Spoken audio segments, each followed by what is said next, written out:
Part 3, Chapter 3. 3. There are 3 stages in your reintegration, said O'Brien. There is learning, there is understanding, and there is acceptance.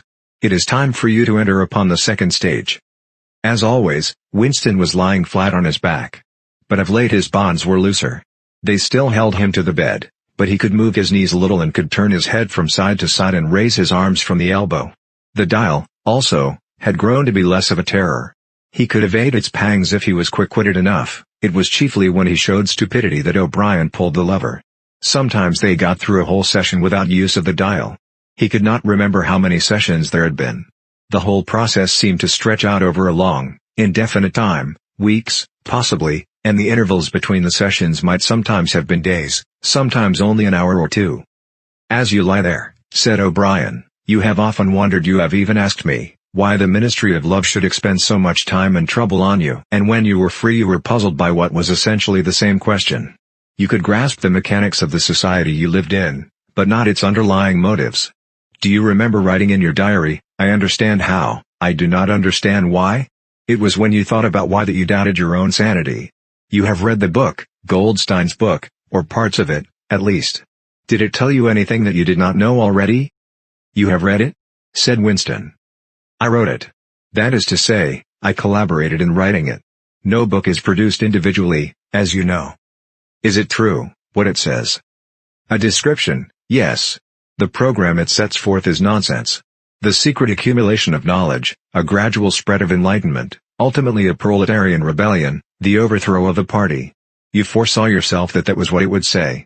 It is all nonsense. The proletarians will never revolt, not in 1,000 years or 1,000,000. They cannot. I do not have to tell you the reason, you know it already. If you have ever cherished any dreams of violent insurrection, you must abandon them. There is no way in which the party can be overthrown. The rule of the party is forever. Make that the starting point of your thoughts. He came closer to the bed. Forever. He repeated. And now let us get back to the question of how and why. You understand well enough how the party maintains itself in power. Now tell me why we cling to power. What is our motive? Why should we want power? Go on, speak, he added as Winston remained silent. Nevertheless Winston did not speak for another moment or 2. A feeling of weariness had overwhelmed him. The faint, mad gleam of enthusiasm had come back into O'Brien's face. He knew in advance what O'Brien would say. That the party did not seek power for its own ends, but only for the good of the majority. That it sought power because men in the mass were frail cowardly creatures who could not endure liberty or face the truth, and must be ruled over and systematically deceived by others who were stronger than themselves. That the choice for mankind lay between freedom and happiness, and that, for the great bulk of mankind, happiness was better.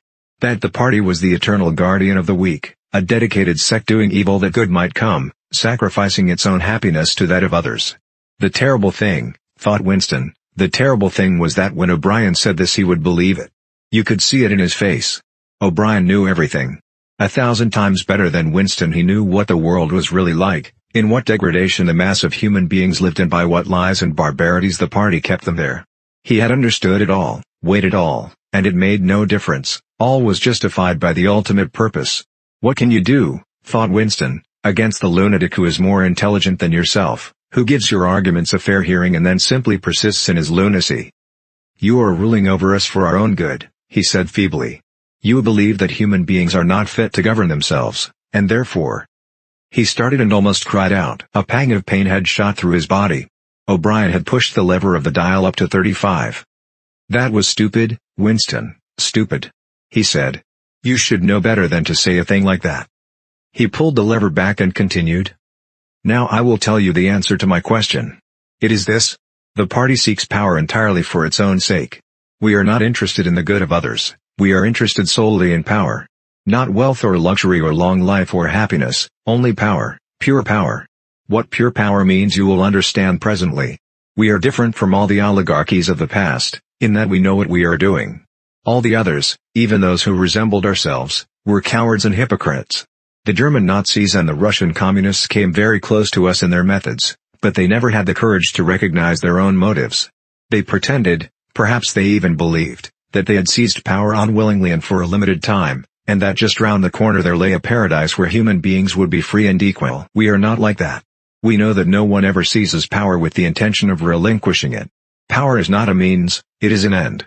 One does not establish a dictatorship in order to safeguard a revolution, one makes the revolution in order to establish the dictatorship. The object of persecution is persecution. The object of torture is torture. The object of power is power. Now do you begin to understand me? Winston was struck, as he had been struck before, by the tiredness of O'Brien's face. It was strong and fleshy and brutal, it was full of intelligence and a sort of controlled passion before which he felt himself helpless, but it was tired. There were pouches under the eyes, the skin sagged from the cheekbones. O'Brien leaned over him, deliberately bringing the worn face nearer.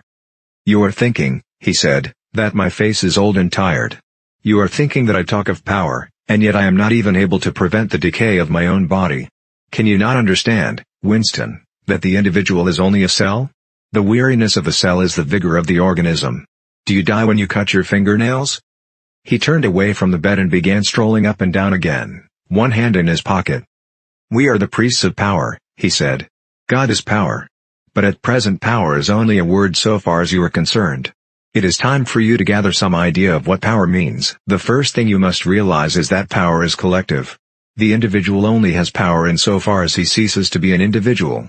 You know the party slogan, freedom is slavery. Has it ever occurred to you that it is reversible?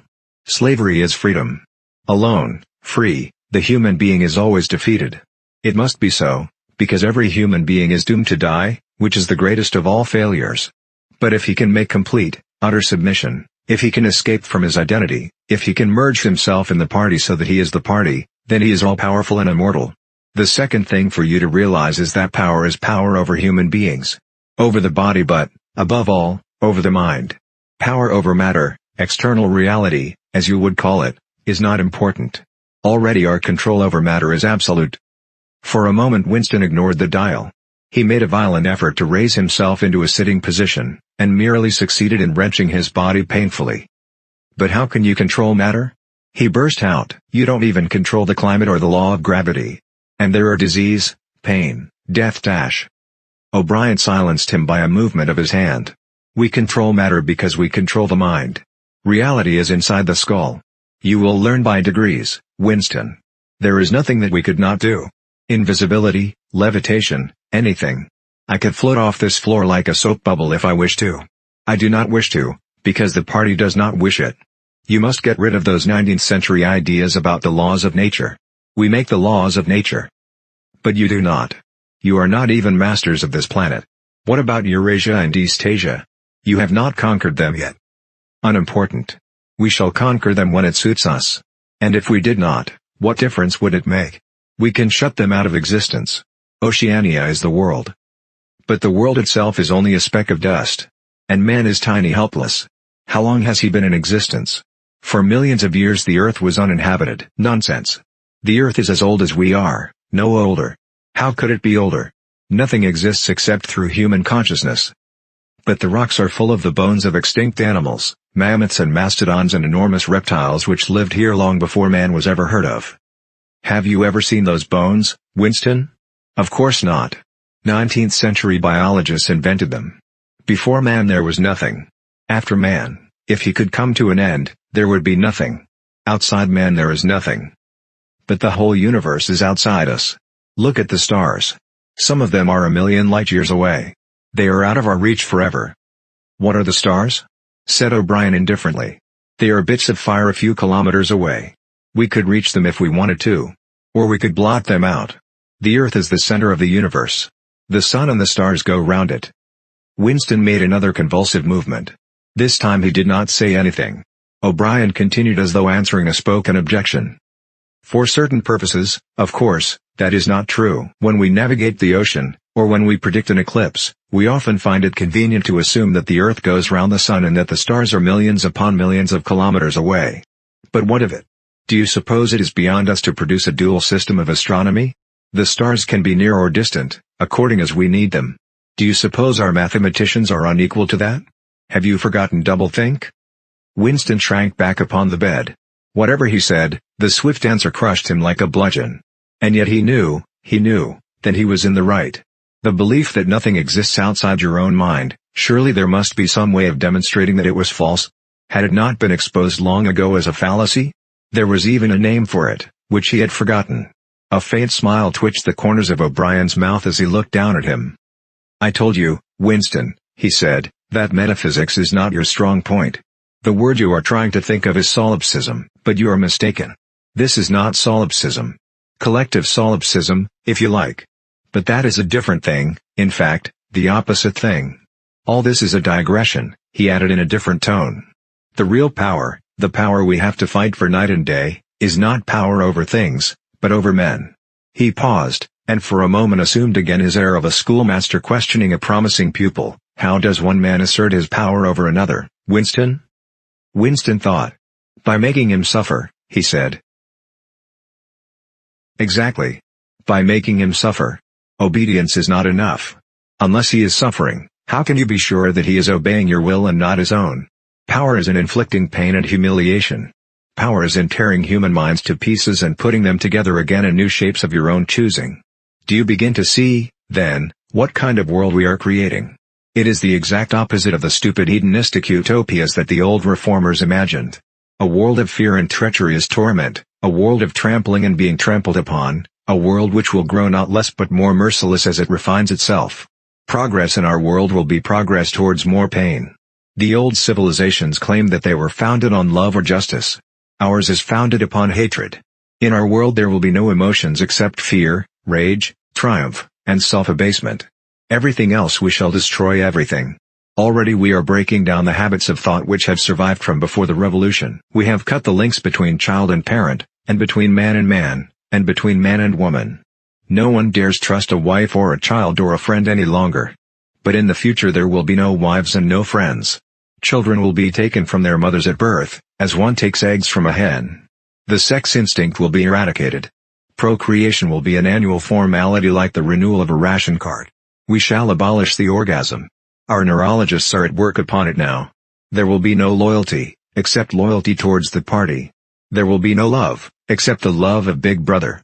There will be no laughter, except the laugh of triumph over a defeated enemy. There will be no art, no literature, no science. When we are omnipotent we shall have no more need of science. There will be no distinction between beauty and ugliness. There will be no curiosity, no enjoyment of the process of life.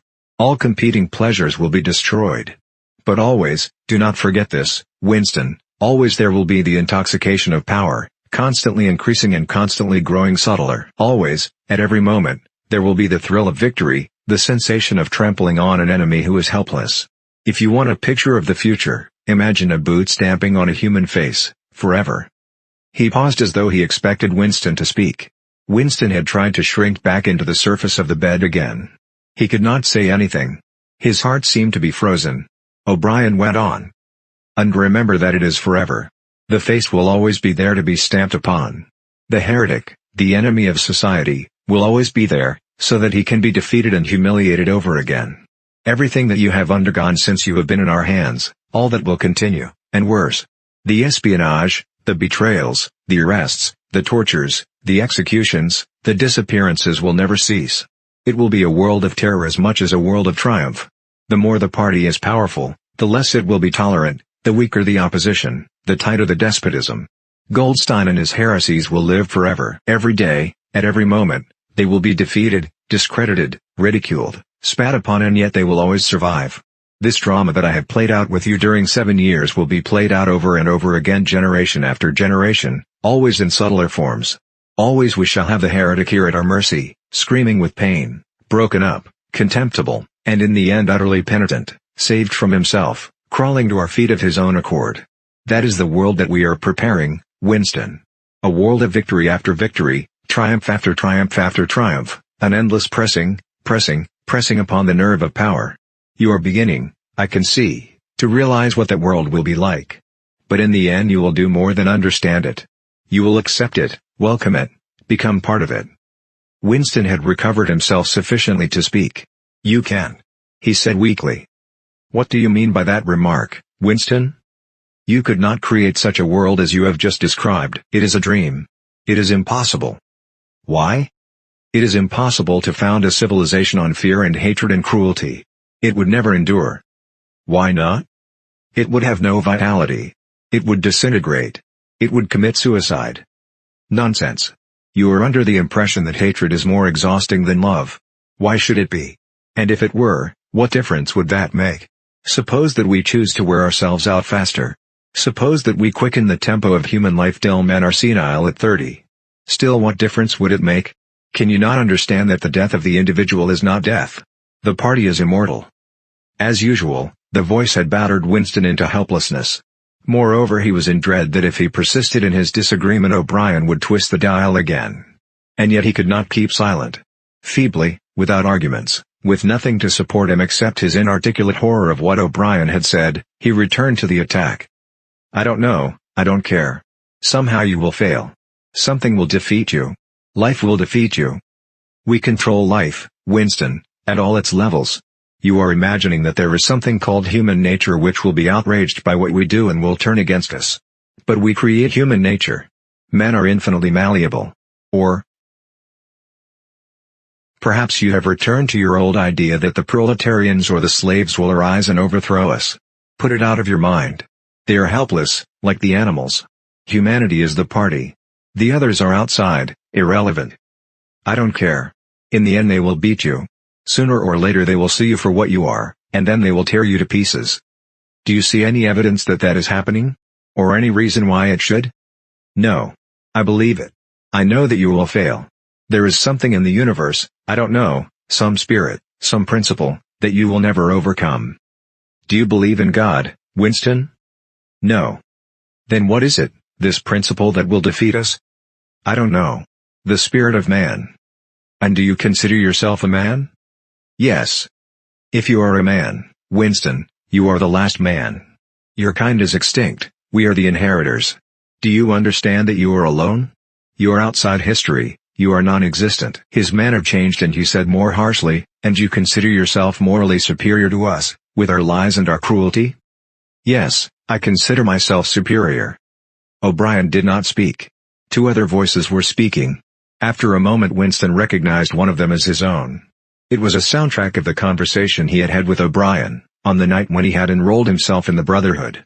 He heard himself promising to lie, to steal, to forge, to murder, to encourage drug-taking and prostitution, to disseminate venereal diseases, to throw vitriol in a child's face. O'Brien made a small impatient gesture, as though to say that the demonstration was hardly worth making. Then he turned a switch and the voices stopped. Get up from that bed, he said. The bonds had loosened themselves. Winston lowered himself to the floor and stood up unsteadily.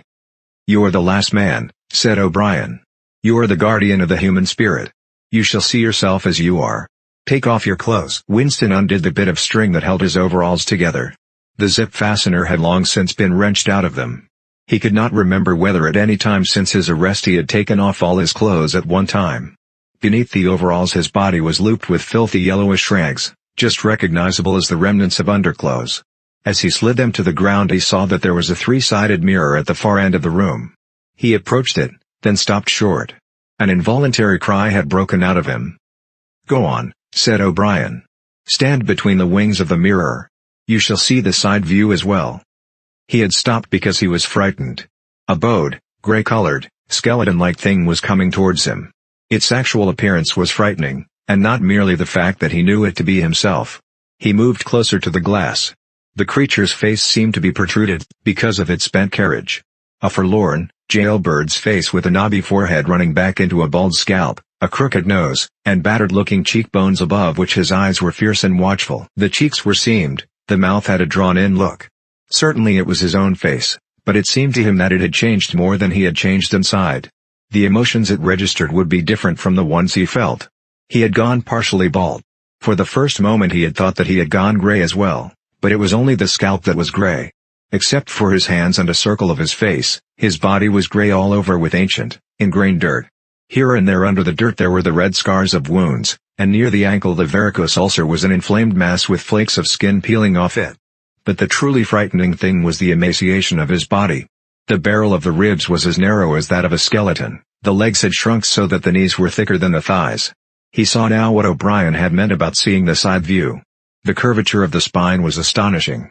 The thin shoulders were hunched forward so as to make a cavity of the chest, the scraggy neck seemed to be bending double under the weight of the skull. At a guess he would have said that it was the body of a man of 60, suffering from some malignant disease.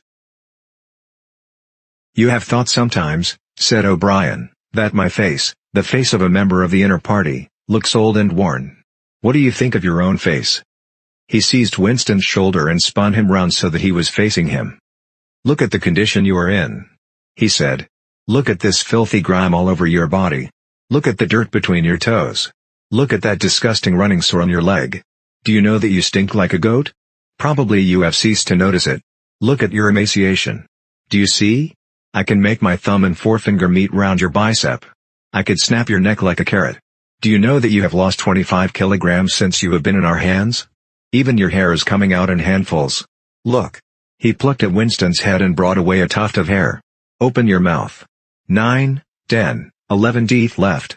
How many had you when you came to us? And the few you have left are dropping out of your head. Look here."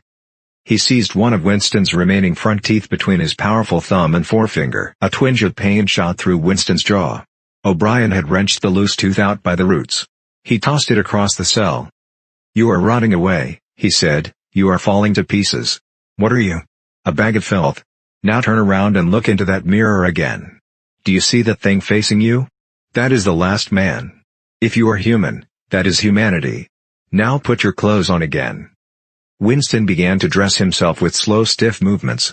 Until now he had not seemed to notice how thin and weak he was. Only one thought stirred in his mind, that he must have been in this place longer than he had imagined. Then suddenly as he fixed the miserable rags round himself a feeling of pity for his ruined body overcame him. Before he knew what he was doing he had collapsed onto a small stool that stood beside the bed and burst into tears.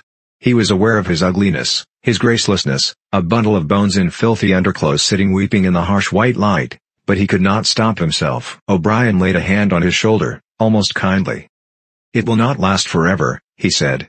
"You can escape from it whenever you choose. Everything depends on yourself." "You did it," sobbed Winston. "You reduced me to this state." "No, Winston, you reduced yourself to it. This is what you accepted when you set yourself up against the party. It was all contained in that first act. Nothing has happened that you did not foresee." He paused, and then went on. "We have beaten you, Winston. We have broken you up. You have seen what your body is like. Your mind is in the same state. I do not think there can be much pride left in you. You have been kicked and flogged and insulted, you have screamed with pain, you have rolled on the floor in your own blood and vomit. You have whimpered for mercy, you have betrayed everybody and everything. Can you think of a single degradation that has not happened to you?" Winston had stopped weeping, though the tears were still oozing out of his eyes. He looked up at O'Brien. "I have not betrayed Julia," he said. O'Brien looked down at him thoughtfully. "No," he said, "no, that is perfectly true. You have not betrayed Julia." The peculiar reverence for O'Brien, which nothing seemed able to destroy, flooded Winston's heart again. How intelligent, he thought, how intelligent. Never did O'Brien fail to understand what was said to him. Anyone else on earth would have answered promptly that he had betrayed Julia. For what was there that they had not screwed out of him under the torture? He had told them everything he knew about her, her habits, her character, her past life. He had confessed in the most trivial detail everything that had happened at their meetings, all that he had said to her and she to him, their black market meals, their adulteries, their vague plottings against the party, everything. And yet, in the sense in which he intended the word, he had not betrayed her. He had not stopped loving her, his feelings towards her had remained the same. O'Brien had seen what he meant without the need for explanation. "Tell me," he said, "how soon will they shoot me?" "It might be a long time," said O'Brien. "You are a difficult case. But don't give up hope. Everyone is cured sooner or later. In the end we shall shoot you.